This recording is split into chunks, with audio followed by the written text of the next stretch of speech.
Boa noite, Carol. Boa noite, Adelson. Boa noite para você que nos acompanha a partir de agora. Um jogador da segunda divisão do Campeonato Baiano, por pouco, não acabou morto hoje durante uma tentativa de assalto. Ele e a mulher foram abordados por criminosos no bairro de Pituaçu, em Salvador. O goleiro disse aos bandidos que não tinha dinheiro, mas não adiantou. O casal foi ameaçado e o atleta acabou levando um tiro de raspão no braço.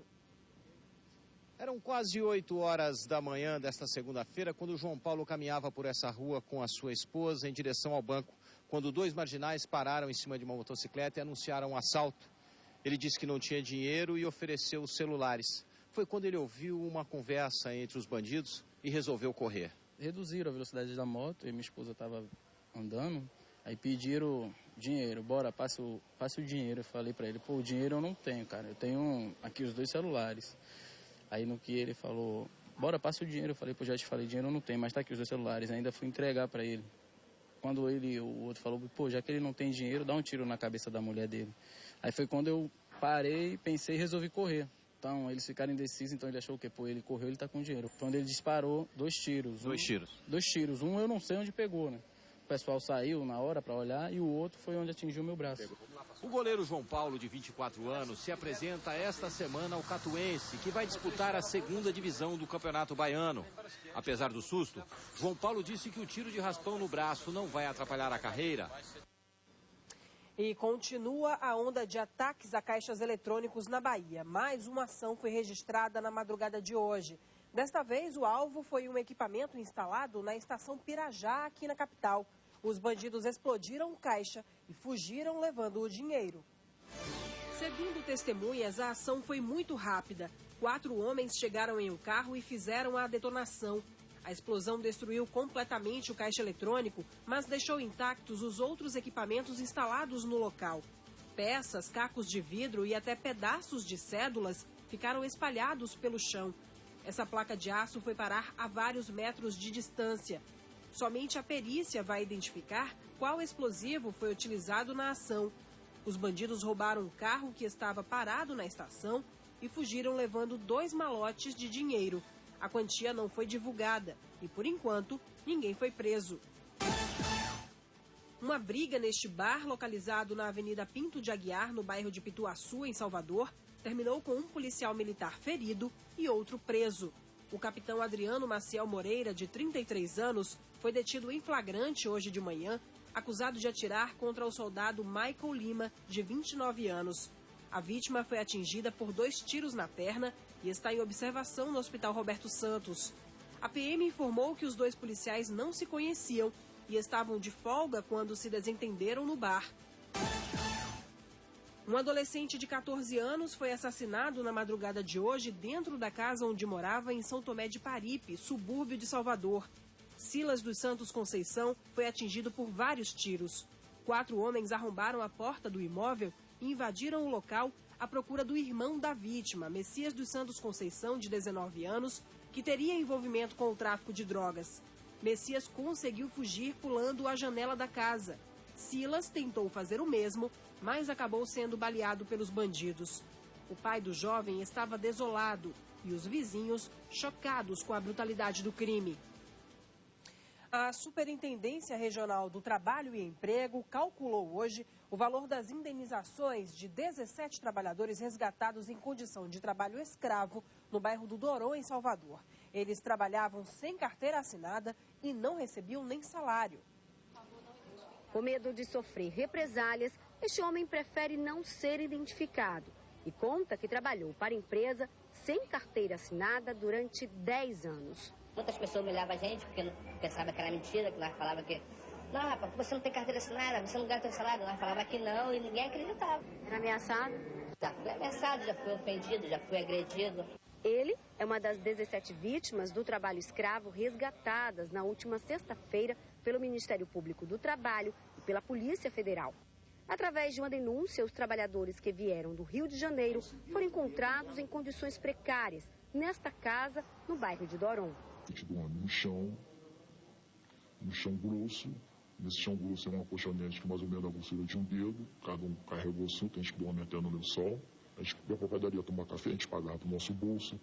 a gente ia pegar um ônibus e pagar nosso bolso, se a gente almoçasse pagar nosso bolso, se a gente voltasse pagar nosso bolso, se a gente pagar nosso bolso. A função de cada um era distribuir estas listas telefônicas. Já o salário seria pago em gorjeta, fornecida por quem recebia o catálogo. Aqui, eu vou falar para a senhora, não é um trabalho, é uma sobrevivência.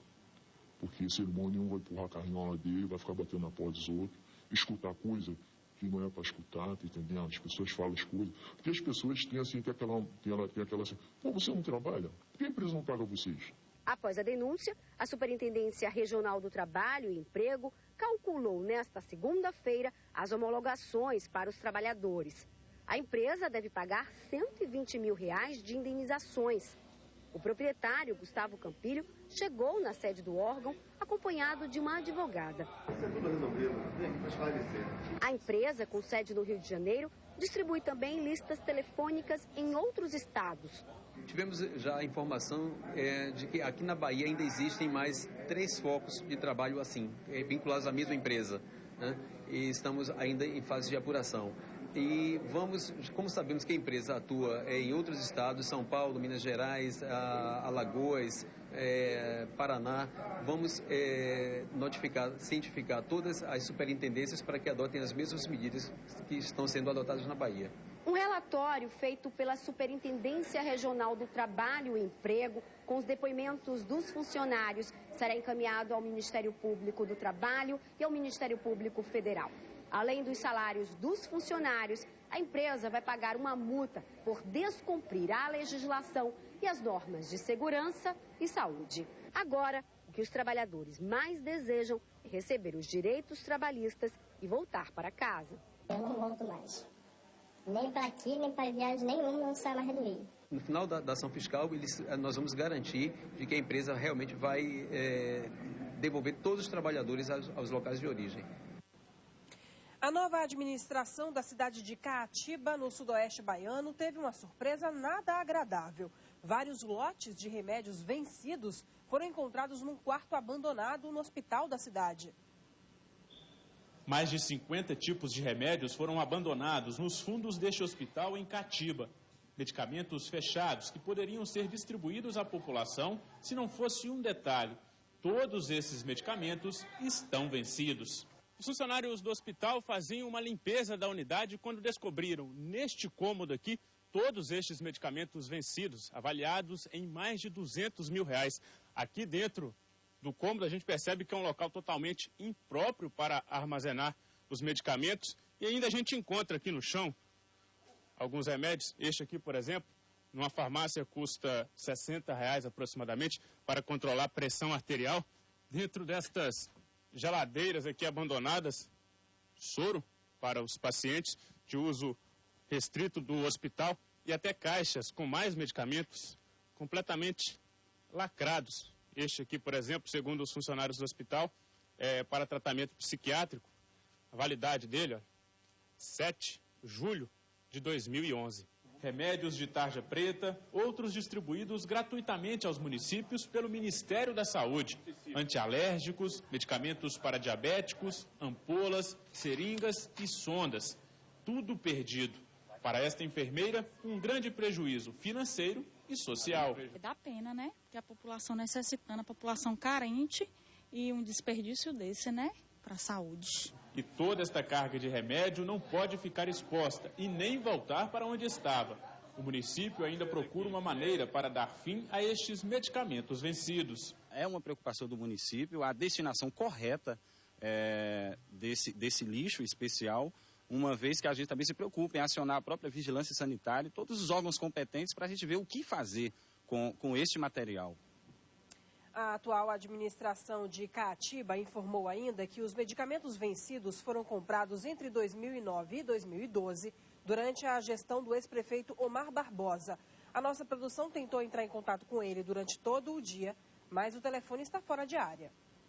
Agora a gente fala da violência no trânsito. A Transalvador registrou neste fim de semana 11 acidentes com 6 feridos. Uma das ocorrências chamou a atenção. Por muita sorte, o motorista sobreviveu ao bater o carro em um ônibus. O veículo dirigido por Flávio Roberto Santos Lima, de 23 anos, foi parar embaixo do coletivo que fazia a linha Aeroporto Paripe. Segundo testemunhas, ele perdeu o controle da direção após sofrer uma fechada na Avenida Dorival Caymmi. Flávio ficou preso às ferragens e só foi resgatado após a chegada de equipes do SAMU e dos bombeiros. Levamos bastante tempo para retirar essa vítima por conta da dificuldade mesmo da ocorrência.